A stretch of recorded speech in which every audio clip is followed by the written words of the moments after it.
Good morning. मी Radhika. Hi Radhika ji. मी आज तुम्हाला थोडी प्रोटीन संबंधी जी आहे ती माहिती सांगणार आहे. तर आपल्या रोजच्या जीवनात आपण जे जेवण जेवतो त्यामध्ये आपण प्रोटीनयुक्त आहार घेतला पाहिजे. प्रोटीन का महत्त्वाचं आहे तर आपल्या आरोग्यासाठी आपल्या वजनानुसार 1 kgला 1 ग्रॅम प्रोटीन जे आहे ते आवश्यक असतं. तर त्यामध्ये जे आहे आता आपलं वजन जे आहे ते 60 kg असेल तर आपल्याला 60 ग्रॅम प्रोटीन जे आहे ते आवश्यक असतं आपल्या शरीरासाठी.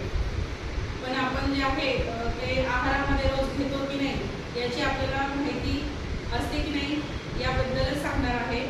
तर शक्यतो आपल्याला प्रोटीन जे आहे ते आपण डाळी जे खातो त्यामधून मिळतं. पनीर, सोयाबीन आणि मीठ, त्याचप्रमाणे